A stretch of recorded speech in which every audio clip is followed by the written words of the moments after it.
أهلا بكم ومرحبا مشاهدينا الكرام إلى فقرة وجها لوجه، فيها نتوقف عند إعلان المبعوث الخاص للأمم المتحدة إلى الصحراء الغربية ستيفان دي ميستورا في كلمة أمام جلسة مغلقة لمجلس الأمن الدولي أنه ثمة زخما حقيقيا كنا هناك فعلا إزاء اختراق حقيقي أم إزاء مسار تسوية الذي تقدمت به الضيفة الكريمة هو كان مقبولا في زمن معين، لكننا الآن نناقش ما هو داخل الإطار وليس خارج الإطار. ما هو داخل إطار الأمم المتحدة والولايات المتحدة الأمريكية وماذا تفرضانه كمنطق على الأطراف. وأنا قلت هناك سياق إقليمي، وهذا جاء في خطاب السيد دي ميستورا، وأيضا المحددات التي جاء بها بالنسبة للأطراف. تحدث السيد حكيم عن الزخم الحقيقي الذي تحدث عنه السيد دي ميستورا. السيد دي ميستورا يقصد بالزخم الحقيقي هو أنه اليوم هناك تقارب بين وجهات نظر الأطراف غير مسبوق، لم يسبق طيلة 50 سنة.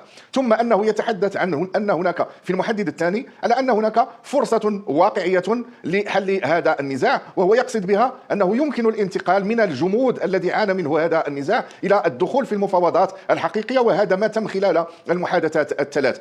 معروف دائما في المفاوضات أو المحادثات أن اللقاءات الأولية تكون لتذويب الجليد بين أطراف. لا ننسى بأنها كانت أطراف متنازعة بالسلاح وبكل الوسائل الدبلوماسية والسياسية طيلة 50 سنة. اليوم نحن نريد أن نطوي هذه الصفحة، وطي هذه الصفحة لا يمكن أن يكون إلا بأدوات حكيمة. أقول لا يمكن لمن يرى في نفسه نوعا من العنترية أو أنه يملك السلاح أو أنه الأقوى أو أنه هو من سيفرض منطقه. لماذا؟ لأنني قلت أن الأمم المتحدة فرضت إلى جانب الأطراف، فرضت منطق المنظومة الإقليمية. ونحن نعلم بالأمس فقط نترحم على وفاة وزير الدفاع المالي الذي طالته أيادي الإرهاب، وقبلها بأيام في زيارة البابا إلى الجزائر العاصمة طالعتنا الصحف بعمليتين إرهابيتين في هذا غير مؤكد.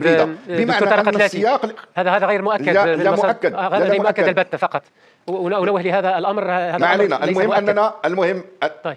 هو ما غير مؤكد عند البعض ومؤكد عند البعض الآخر. لا يمكن أن تعتم على بعض الأمور التي هي تمس ليس فقط طرف أو جار. نحن اليوم في إطار البحث عن حسن الجوار من منظور إقليمي يتطلب من الجميع أن يضع يده في سبيل القضاء على هذه الآفة. ودعنا بالأمس فقط وزير الدفاع هذه شخصية غير عادية في دولة مالي، بمعنى أننا اليوم الذي يتحدث عن الطابع السلمي والذي يرغب في أن يجد حلا لهذا النزاع طيب. عليه أن يتصف بالحكمة، وعليه أن يقدم نوعا من التنازلات، وبالتالي وكل على قدر حجمه في إطار هذه المحادثات. طيب. وما يملك كل طرف من أدوات لهذا التفاوض. سيدة نجاة حمدي، دونت نقطة هامة تطرق إليها ضيفي حين قال إننا نناقش اليوم ما تفرضه الأمم المتحدة والولايات المتحدة كمنطق على الأطراف، وفي إشارته تحديدا إلى اقتراحات وردود البوليساريو على المقترح التفصيلي المغربي للحكم الذاتي. دي ميستورا نفسه دعا جبهة البوليساريو إلى تقديم التنازلات التاريخية اللازمة من أجل إيجاد حل مقبول من الطرفين وفق تعبيره.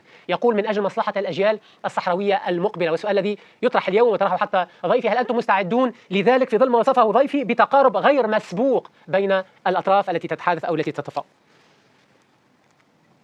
جبهة البوليساريو انخرطت في عملية التسوية 1991 بنية طيبة، بإرادة سياسية قوية، ولا زالت اليوم تنخرط في يعني هذا البحث عن حلول سلمية لصراع دام 50 سنة. أكثر من تضرر منه هو الشعب الصحراوي، الشعب الصحراوي الذي شرد، الذي شتت، والذي يعيش منه قسما كبيرا في مخيمات اللاجئين. ولكن نحن ليس بإمكاننا أن نتنازل عن أسس حل هذا الصراع طبقا للمواثيق الدولية وطبقا لإرادة شعبنا. نحن بمجرد جلوسنا وتفاوضنا هذا يعتبر انخراطا وتنازلا، ولكن هناك أشياء محددة قانونيا لا يمكن التنازل عنها، ولا فائدة أيضا في التنازل عنها، لأن ضمان حل دائم، حل عادل، حل مقبول من الطرفين ومقبول من طرف الشعب الصحراوي خاصة مالك السيادة لابد أن يتم إشراك الشعب الصحراوي فيه. والشعب الصحراوي كيف يمكن إشراكه دون أن يسأل؟ كيف يمكن إشراكه دون أن يمارس حقه في تقرير المصير؟ إذن هناك أشياء جوهرية لا بد من ذكرها. أولا، الصحراء الغربية لا زالت على لائحة دول أو على لائحة قضايا تسوية الاستعمار. الإقليم غير مستقل بذاته. الإقليم غير مستقل بذاته.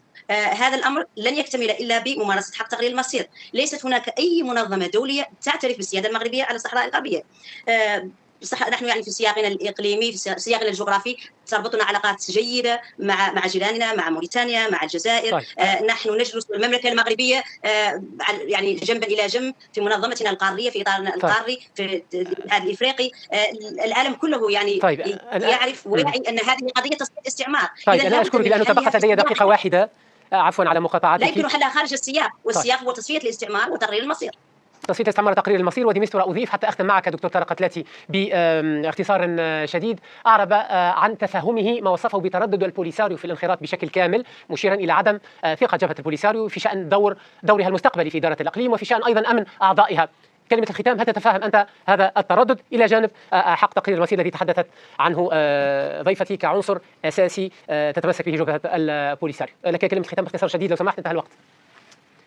نعم، لا شك سيدي حكيم، أنا أتفهم جيدا ما يقوله المبعوث الأممي فيما يرتبط بنوع من غياب نوع من الثقة أو التردد في اتخاذ قرارات يعني اندماج مطلق، نظرا لأن هذا النزاع كما قلت هو كان نزاعا مسلحا، وهو في تدريجه. اليوم وصلنا إلى توقيع وقف إطلاق النار، واليوم وصلنا إلى أن الحكم الذاتي هو مرجع يتفاوض حوله. وهذا التفاوض هو ما قاله سيد ديمستورا بالحرف، قال: الخلاف لا زال حاضرا ولكنه ليس مطلقا، بمعنى أنه يقصد ماذا يقصد ديمستورا. ولهذا مع كل الاحترام والتقدير للضيفة الكريمة، نحن اليوم نناقش من داخل الإطار، وبالتالي فإن السرعة تمشي ب4 أو 5 مرات السرعات التي كانت سابقا. هو اليوم يقول نحن أمام منطق إيجاد حلول أو صراع، ليس صراع المواقف ولكن صراع الحلول، بمعنى يجب أن ننتقل من صراع المواقف كما كان الأمر طيلة 50 سنة وننتقل إلى الحلول تفصيليا تدقيقيا تنفيذيا في الحكم الذاتي، من أجل تسريع الوتيرة التي يجب أن يكون عليها هذا النمط من والأسلوب الجديد من السلم المتفق عليه من طرف المملكة المغربية وجبهة البوليساريو برعاية الأمم المتحدة والولايات المتحدة الأمريكية، دون أن ننسى منظومة المحيط الإقليمي ألا وهي الجزائر وموريتانيا وكل دول الجوار الصديقة والشقيقة. كل الشكر جزيل لكم. فقط أشير أن ديمستورا متفائل جدا، يقول بأن هدفه راهنا بات التمكن من جمع كل الأطراف مجددا قبل تشرين الأول أكتوبر، آملا من ذلك التوصل إلى اتفاق إطاري وإلى وضع خطوط عريضة لآلية المصادقة على الاتفاق، هكذا يقول، بما يتماشى مع مبدأ تقرير المصير وآلية لتطبيق هذا الاتفاق خلال فترة انتقالية. سنعود وسنتحدث مجددا حتما عن هذا الموضوع. نشكركم جزيل الشكر من مدريد سيدة نجاة حندي ممثلة جبهة البوليساريو في سويسرا ولدى الأمم المتحدة والمنظمات الدولية في جنيف على تلبية هذه الدعوة. كل الشكر جزيل لك أيضا من الرباط دكتور طارق قتلاتي رئيس المركز المغربي للدراسات والأبحاث الاستراتيجية وأستاذ العلوم السياسية بجامعة ابن طفيل. كنتم معنا في